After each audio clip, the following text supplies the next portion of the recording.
Hey, this is Faye, and today I am gonna answer you guys' questions. And I am super excited because you guys came up with so many good questions. Some of them I feel more qualified to answer than others. I'm probably gonna record this over a couple of days, so if the sound quality is a little different, then that is because I don't know, there's magic in this room and sometimes it just records better. So the first question that we're gonna take, just to start with some basics, is from VoidsentPotatoQueen, and can we just take a moment to appreciate how awesome that name is? So the question reads, what is my favorite color? It is green. I grew up in the forest. I'm very connected to the color green. What is your favorite animal or creature? And it can be real or fictional. And I'm gonna go with, if we're talking fictional, it's gonna hands down be a dragon. I collected dragons when I was a kid. Other girls had Barbies and My Little Ponies and dolls. I just wanted dragons, and I have a lot of dragons. My favorite actual animal is a ferret, because I can relate to the playfulness and the fact that it is just smart enough to actually appear really stupid at times. I relate. What is your favorite smell? My favorite smell is the smell of rain on ground, and that has a name. And relating to the question I just answered, I should probably have looked up what that name is, so hang on. Right, so Google tells me that it's called petrichor, which is a cool name for a scent that we all know. If you had to choose one letter in the alphabet to make art of, which would you choose? I would choose E. I have no idea why, but I would choose E. Which element, fire, earth, water, air, do you feel most connected to? Water. I've always been swimming a lot. There were some lakes in the area where I grew up. I love rain, I love lakes, I love big bodies of water. You can drink it too, it's really helpful. Next question is gonna be from Elezen Reborn. It reads, which living area do you like the most, including Ishgard, even if it's still not fully restored? Mine is lavender beds, and mine is lavender beds too. I guess again back to the whole grew up in a forest kind of thing. I know that some of the other areas have beautiful areas, like if you haven't been to this cove in Kugane where you can just run down this path and then there is this place, this beautiful place with a hot spring where you can just chill, then you should try to go there. But the lavender beds have so many areas where I just feel so serene just parking my character and just relax to the sounds, to the nature sounds. I will say that Ishgard is gonna be gorgeous. Like, there are few things that are so beautiful as Kurfus when it's a clear sky. So Eva asks, was Final Fantasy XIV your first MMO, or have you been playing them for a while? If not, what was your first MMO and also your first Final Fantasy game? My first Final Fantasy game was 8, and then I played downwards and upwards from there because I got recommended that the older titles were really strong story-wise, and I also really liked the titles that came out afterwards. But 8 will have a special place in my heart because it was my first Final Fantasy game, and I actually really enjoyed it. I think my favorite one is 10, but 8 will forever have a special place in my heart. My first MMO was actually World of Warcraft, and I especially loved it after I could become a Draenei, and I loved going adventuring and being places where I wasn't supposed to be, and it just had a sense of adventure that I really loved. Then I got Star Wars: The Old Republic on release date, and I loved that game. I loved the voice acting, I loved the cutscenes, I loved everything about it. However, when you got further into it, it kinda ended up becoming very blah blah, like the content dropped, and you could see that the conflict with the Star Wars and Disney and whatever was starting to take its toll on the rest of the game, and that was kinda sad. I have tried a lot of other MMOs, and I will make a list here so that I don't have to rattle them all, but one of the other ones I will mention is Wildstar, because you could play a dragon, and how cool was that? And the slightly exaggerated style of it, or well, very cartoony style of it, was pretty damn cool. But then I got into Final Fantasy, and this actually took 2 tries. It took me trying it when A Realm Reborn released and there was this free trial, and I didn't get the story to hook me in. I was used to having cutscenes play out for me so that I had voice acting, I had the brunt of the story that I needed to relate to served to me on a silver platter. Star Wars had spoiled me rotten in that regard. And so I ended up clicking through a lot of the lore texts and I missed out on a lot of the points. And so initially the story didn't really hook me. So it took one friend especially to reel me in after years of not doing it. And then I joined around Stormblood. And I'm very happy I did. This is by far, Final Fantasy is by far the most consistently good and deep MMO I've played. It also makes me work for a lot more than other MMOs do. Like crafting, gathering, just being able to dye things or use a mount. There are so many things that is locked behind a quest or where you have to work for it. And I think that actually is a plus in the end because you end up investing time and energy into it and then it feels more like a real achievement. Right, next question is going to be from Twiggy and it goes, who are some of the things / people that inspire you?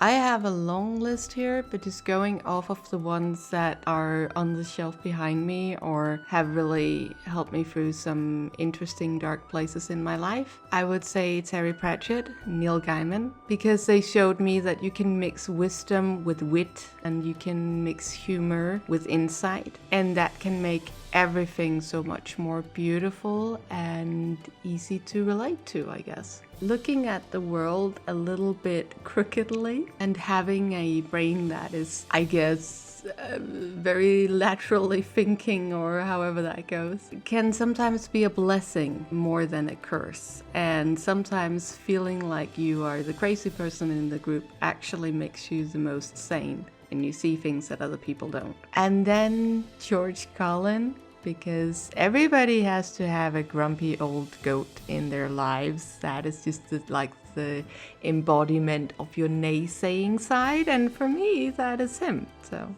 future aspirations, huh? That is a big one, and I guess, I wouldn't say that I haven't a clue where I'm going, because I guess we all have a vague idea which path am I taking in this big wild wood that is life. But I think I've adopted over the years a very Discworldian approach to this, in that if I am too busy looking behind me from where I'm coming from, or way in front of me to where do I think I'm headed, I'm gonna trip myself up. There's gonna be stuff that I miss along the way. I'm not gonna enjoy the trip quite as much. And at worst, I'm gonna end up toppling myself over because I didn't see where I was at right now, and I didn't appreciate where I was at right now. So it's not like I don't have a plan. It's more like I'm trying to work up a tolerance for not having a plan. I'm trying to let go of that control because I have no idea how the world looks tomorrow. So yeah, just enjoying the path that we're walking, I guess. And then, why am I so cute? I have no idea.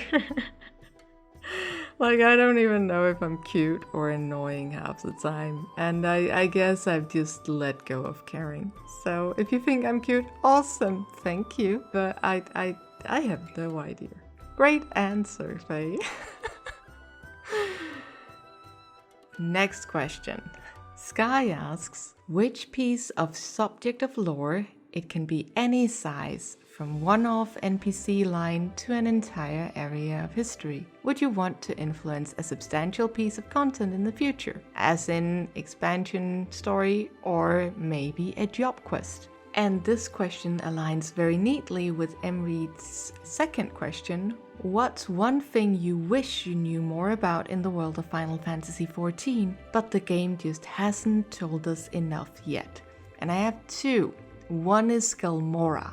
This was a very big thing in 1.0, which I didn't play, by the way, but I've read a lot about it, I've watched a lot of things about it, I've consumed what can be consumed about it, and I've talked to people who did play 1.0 about it. And Galmora was set up as this ancient civilization that was kind of lost, but where there were still people that came from. So like the Elegans have become now, but just less distant. And there is so much that we don't know to that place, and I want to see it. I want to go there, or rather, I know that we have areas that are from Gelmora, but I kind of wish we knew more. It sounds whiny and entitled, but I really, really am so curious as to how did this subterranean civilization work? How did it look when it worked? What happened to those people who were left with a civilization that actually was a big thriving civilization, but then most of the people walked out and they tried for centuries to keep things working. And during that period of time, they changed color. They became the Dusk Whites that we know today. What the hell happened, right? There's so many unanswered questions in that, and I don't think we will ever really get those. And then, what I hope that I may get some answers to is Fornair. We hear a lot about Fornair and Rasathan. There are several NPCs that hail from that area. The Dancer quest is by Fornarian people, right? But we haven't actually been to Fornair. And when we got the magic carpet, I was just like, bam, yeah, we're gonna go to Fornair. Because it seems like such a beautiful and mystical and magical place, even though it is also not nearly as magic prone, I think, as Qyorria, because Qyorria is where the concentration of magic is highest. But Fornair just seems magical in a cultural way, or I don't know. I guess there's just so much potential in that, and I really hope that we're gonna go there. I really, really, really hope that 6.0 is gonna be that we're gonna go to Fornair, and then we're going to find contacts there, because Fornair actually do trade with the Garleans. This is a place where everybody trades with everybody and nobody says anything, and it works. It is a nation that is so interesting and could be a gateway to Garlemald, and I really hope we're gonna go there. We did go there when we were going to the Far East, because the trade route took us past Fornair, but we didn't really get off. Like, there was the Siren Song Sea, which is right outside of Fornair in their waters, but we didn't actually go inside of Rasathan. We didn't go to the Isle of Fornair, and I want to go there. So that is my hope. Right, so I've already taken half of this question, so I'm gonna take the other half. Mreid also asks, what is your current #1 content goal? Whether it's a thing you'd like to finish or collect or whatever. And I have two. One is the stupid penguin from the Golden Saucer. And here, shout out to AlbaDragon for making the guide that made it possible for me to start this project. I have started, this is working. If you guys ever wanted this awesome penguin, go watch his guide and just follow it to the letter. Don't worry if it sounds weird, trust him, it'll work. And then another thing, another content that I haven't forgotten is that one day I figured out that I would swap face hairstyle from this to this. And that meant that I needed an earring that I could have on this side. I looked through the options that were available in the game, and before I ended up with the Kikirin earring, I really wanted to have the glass pumpkin earring. And so I looked up, how do you get the glass pumpkin earring? Which resulted in this very ridiculous situation where I approached the FC friends that I have and sort of went, so guys, anybody want to come to level 200 in Palace of the Dead with me?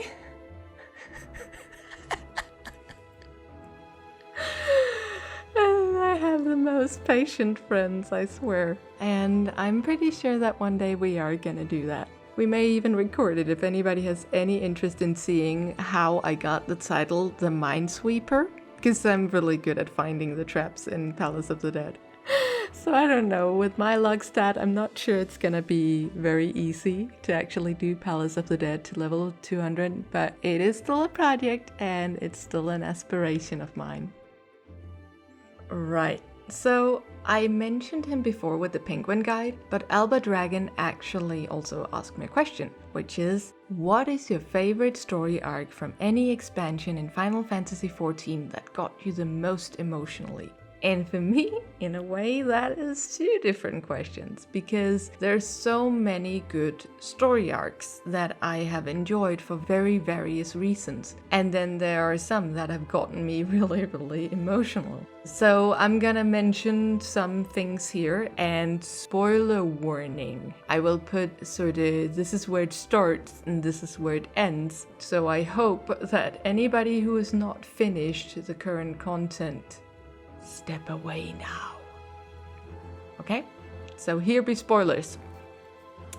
So, the cry counter is pretty high for me, and I'm a very emotional person, and this game is really good at tugging at my heartstrings. And I've cried both because I was touched, or because something was satisfying, or because something was super, super fucking sad. And I think I cried at all of the deaths that have been in the game, more or less. I was sad to see Moonbruder go. I was really sad to see Papalimo go. That got me harder than I thought it would. Haurchefant, I just managed to see just how much of a fanboy bro that he was. And it's in the little things, like when you read the flavor text for the Black Chocobo, you realize, holy hell, he fostered this thing from, it was a chicken, and he just gave it to you without thinking about it. And then there is a present content with some of the characters there that you get an emotional attachment to, not just the good guys, but also the bad guys.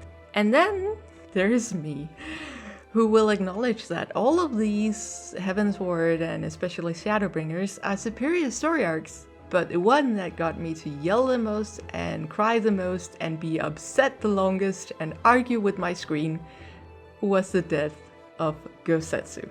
Like, I was literally livid at the screen. And I think in part this is because Gosetsu is a trope that really works well on me. I feel like I'm the only person that I know that has this connection with Gosetsu. I really enjoyed his character from the moment he went off that boat and face planted into the ground, and to his very last minutes.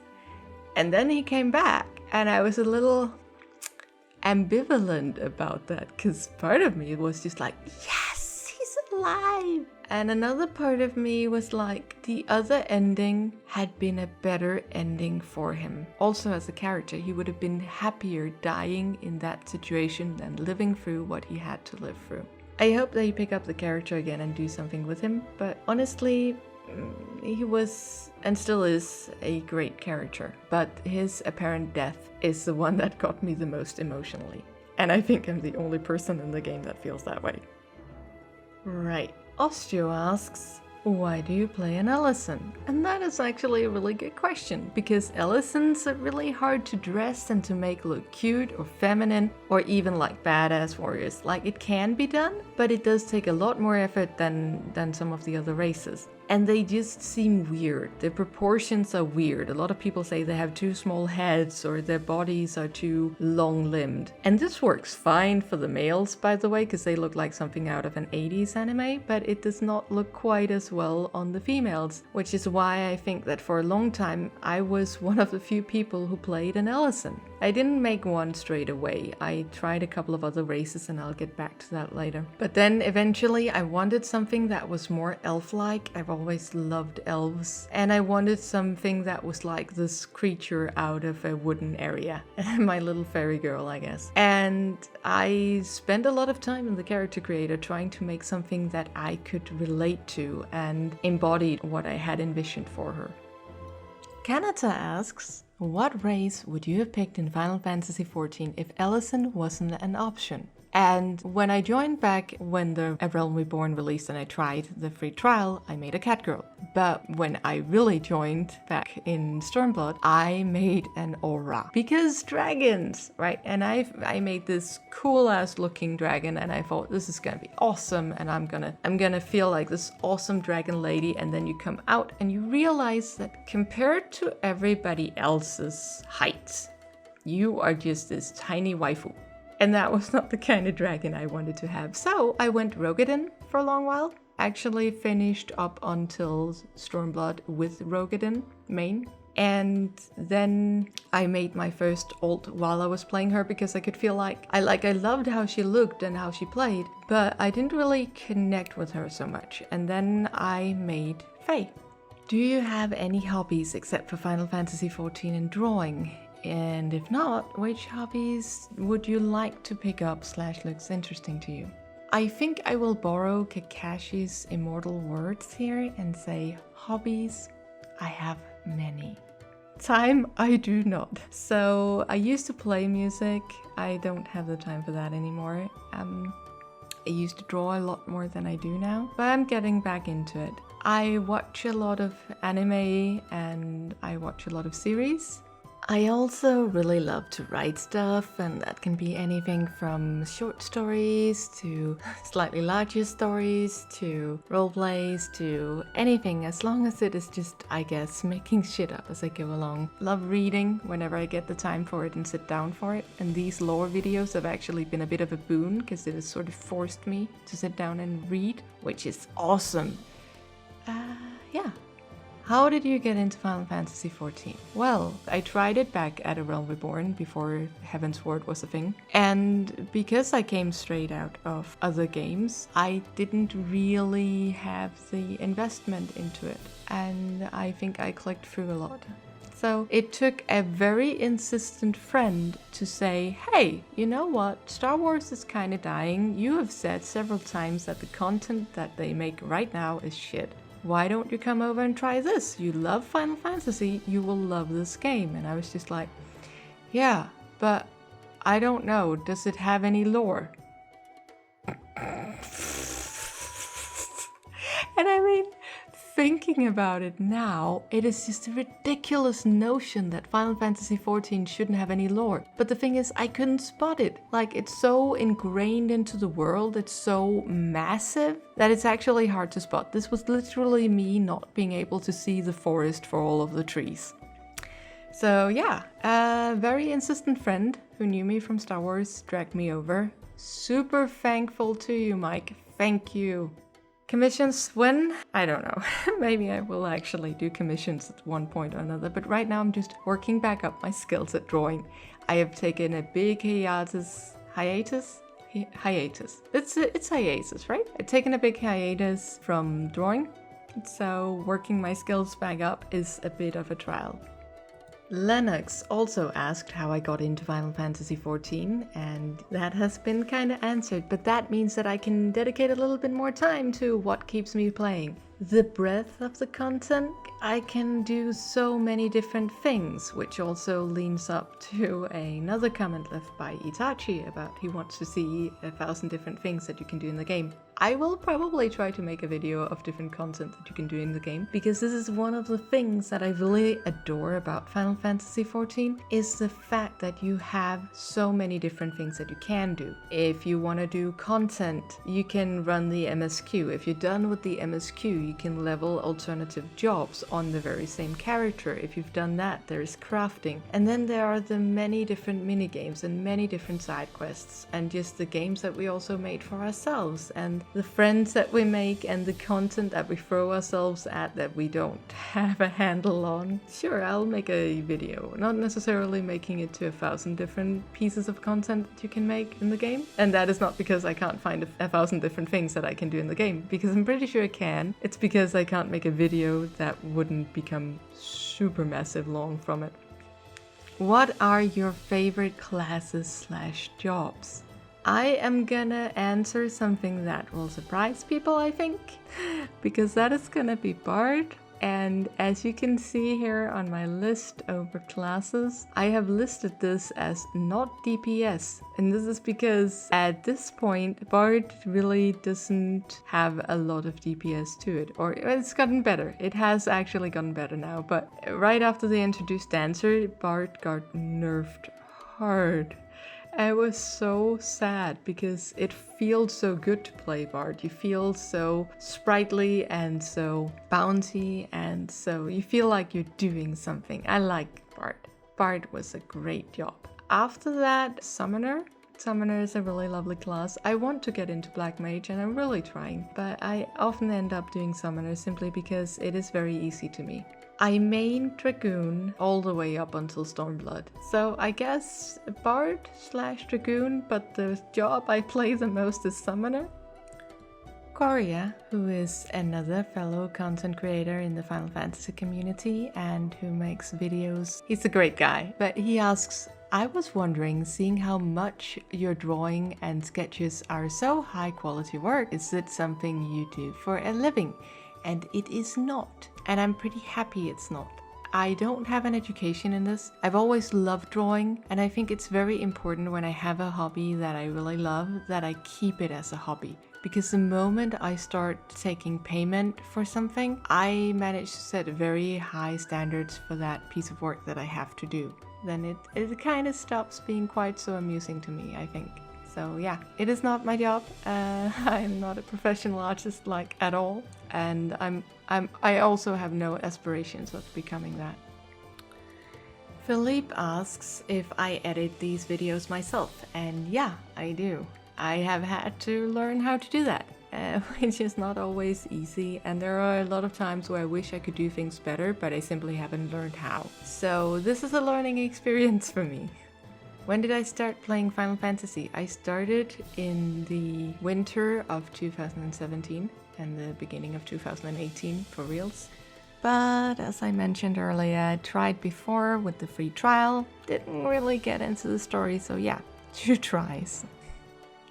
Could you make a video about the Ishgard restoration? Yes, I can, and I absolutely would love to do that. Not directly relating to that, but kind of relating to that, Candy Bar asks, any video ideas you got planned that you want to talk about or want a bit of feedback on? And I think generally I have the least amount of editing woes whenever I do a drawn to lore video, also because they are easier to put together a script for, as it doesn't necessarily need to have much of a red thread, it is just random pieces of lore that are interesting about that race or that area that I'm drawing something from.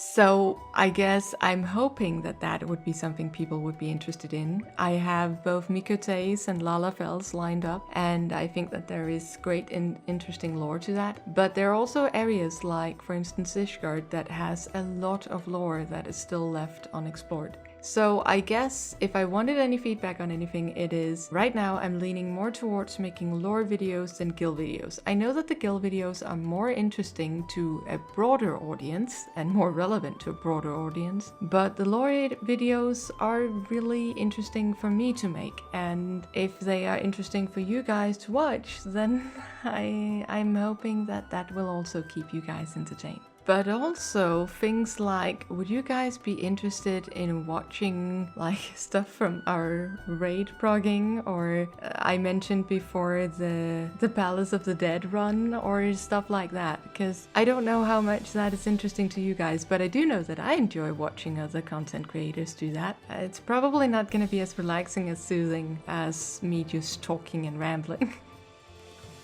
Kamahtz asks, who is your favorite character to draw, and what are some of your favorite things to do in the game? This is really hard for me to decide, because I think my favorite character to draw will depend upon if I have an idea for that character. Like, I don't have a one single favorite character that I like to draw. I have a preference for drawing female characters simply because I have a drawing method that revolves a lot around circles, and well, you can draw a lot with just drawing circles, I guess, but females are easier to draw with circles than males. What are some of my favorite things to do in the game? I would say that while I enjoy a lot of the social content and a lot of the lore parts and the role-playing parts and the bigger world aspect parts of the game, it is just also really cool to run stuff together. Like to do maps, for instance. I love doing treasure maps. We become so ridiculous somebody else was asking about some of our rituals, and we just become so ridiculous because I guess at some point, you realize that you can only add to ritual, you can never detract from it, and your mind will see 2 times that it worked that I did this emote outside of this door, and so clearly this is what you have to do to open the door. And the person who asked about the rituals and the dramatization of our FC's weird rituals, that was Larlarlade, and I may actually draw that. But there was a law question here, and it says, where does all the Aetherytes come from, and how come they are not used by regular people of Qyorria? Can Garleans use them, and what's keeping them from invading using them? And this is a really big topic, and I think it would warrant a separate video if I were to cover it all. But I can try the pixie version here. So the Aetherytes were already in Qyorria when people started coming here, or as far back as we can record. It has been hypothesized that they may have been left by the Elegans. The new ones that I erected are erected by the Garleans, and they have actually been really good in restoring those that were lost in the Calamity, and also helping setting up new ones in new settlements.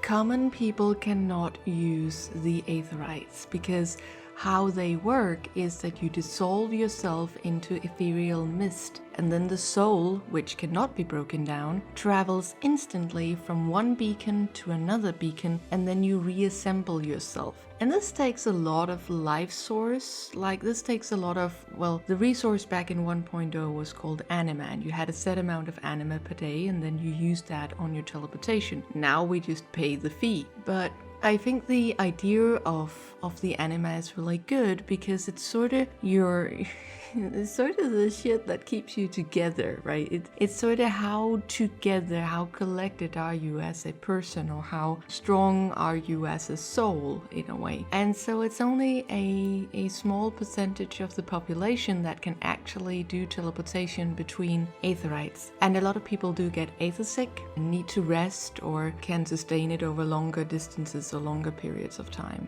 So it's not super common. There are a lot of people around. All of the merchants, most of the people that you see around, they will not be able to use aether travel, which is why we have chocobos, and why we have airships, and why we still need them, and why it's so awesome we've gotten the chocobo card. How cool is that? Alright, second part of the question. Why can Garleans not use them? Why do they not invade using them? Well, first of all, you need to attune to an Aetheryte to be able to use it. You need to recognize this beacon in your soul in order to be able to teleport to it. So that means that they would have to go to Qyorria and attune to an Aetheryte first before they can actually teleport there. And if, it's not enough that one person does it, because the group teleportation, which we know is an in-lore thing because the Warriors of Darkness do it, that requires that everybody in the group has attuned to the same Aetheryte, otherwise you'll leave those people behind. So imagine trying to teleport in with your army and you sort of go, "Arr!" and then it's only the captain that shows up, or the scout, because nobody else attuned to the Aetheryte. So that is one problem, and the other problem is that the Garleans do have aether in their bodies, but they cannot manipulate it, they cannot use it, so they can't actually teleport in the first place, just like they can't use magic. I will refer you here to the Salt Exarch, who did an excellent video on Garleans, but I may do another video on this topic at some point in the future. I hope that answered it a little bit, but this became super long and I'm sorry. Alright, next question. Teri asks, what area's background music is your most favorite and which is your least favorite, and why? I think up until the firmament became a thing, I would have said the theme on Doro Ilo, which is where you have the Namasu home. Because that it never fails to make me smile, and I love the Namasu, and just anything reminding me of it is just fantastic. So yeah. And then least favorite, well, I don't really know if I have so much a least favorite, but there are some that I just feel like are kind of boring. Like the theme for Ul'dah is kind of meh. And I guess also the theme for Gridania is also a little bit meh. But they are, if you look at it, if you think about it, Final Fantasy has such a strong musical side to it. And there are so many awesome music pieces, even in the dungeons. Like, if you listen to the actual dungeon music, holy hell, it is impressive. So yeah. Nox asked, what is the capital of Assyria? And I guess if you're thinking about the Assyrian Empire, then I would probably go with Assur. If nothing else, then because it's the founding capital of the empire, the Mesopotamian Empire that was there. It's really interesting. Not something I feel fully qualified to go into details about. So yeah, that is gonna be the answer for now.